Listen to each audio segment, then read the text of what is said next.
Well, good morning, everyone. Welcome to the NASDAQ. My name is Stephen Brown, and it's my pleasure welcoming Sensibility, along with Executive Director Roy Paul. I'd also like to send a warm welcome to the organization's supporters, staff, and all of our distinguished guests. We're excited that you could join us right here at the crossroad of the world in Times Square, New York, as we get set to ring today's opening bell. Now, for those of you who pay attention to the market, you know, yesterday was kind of rough. In fact, that was the worst beginning to an April since 1929. And, well, that year didn't turn out very well. So, financial lesson for all of you: the louder you clap and cheer, the higher the markets go. So, are you ready to meet that challenge?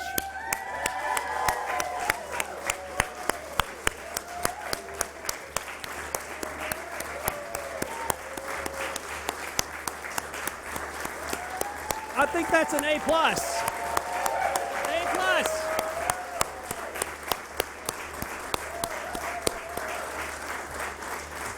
NASDAQ is proud to host Sensibility at our National Financial Education Month. On any given year, Sensibility has over 100 active partnerships with nonprofit organizations and public schools in the New York metropolitan area. Sensibility was founded back in 2004 by Harvard alumni Alexa DuPont and John Moore. They recognized the need in this country for education and personal finance. Now, just look at the statistics. Over half the country have virtually nothing set aside for retirement. In the corporate world, most HR managers will say that financial worries have a huge impact on employee performance. And for the young folks, millennials, 54% say that debt is their biggest single financial worry.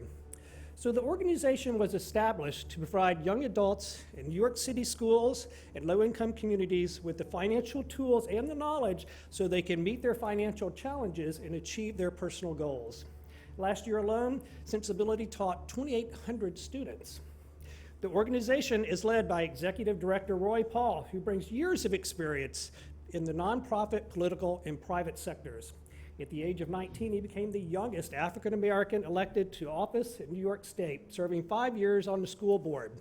Today, NASDAQ is honored to welcome everybody at Sensibility for the incredibly meaningful and impactful work you do. So now, if you would, please join me in welcoming Roy Paul to the podium. Roy!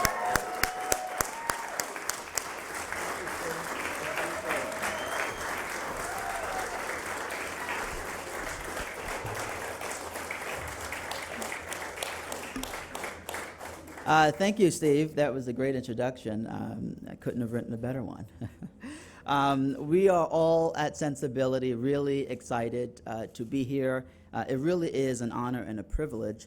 One of my favorite people in the entire world is the late comedian Joan Rivers. And she said at one point in her life, people say that money is not the key to happiness. But I always figured if you have enough money, you can have a key made. And I thought that was a brilliant quote from her. This we know to be true. Money is universal. Money is essential. Money is complicated. And yet, money savvy remains mainly untaught and therefore unlearned for so many people. That's why Sensibility is excited to be here as April Financial Literacy Month kicks off. In 2004, friends, Harvard alums Alexa DuPont Bell, who is here today, and John Moore, really brainstormed this idea, having encountered, faced, and solved personal finance challenges in their own careers. And they founded Sensibility to reach and teach teens about fiscal responsibility and give them the tools they need to help them achieve their dreams. Over the years, Sensibility flourished. Our mission, scope, and reach has flourished as well. It takes sponsors, communities, and generous citizens to make our mission effective. For when community leaders, knowledgeable volunteers, and students take the time to connect in real life, it's a profound way to promote fiscal literacy to all. Our students tell us that over half of them never even discuss money at home. Most of our participants say they don't cover our content in their regular curriculum. More than half the participants we've surveyed say they never write down financial goals. Sensibility's curriculum is an exciting way for students to become literate in all things money. When we prioritize the most important things we need to teach our children, Sensibility's message is clear. Financial literacy needs to be at the top of that list. The results from our efforts so far have yielded very spectacular results in New York metropolitan area. We're really looking forward to meeting and working with our fellow Americans nationwide. Sensibility is indeed a tool for positive change. And with that, I think it's time to ring the bell.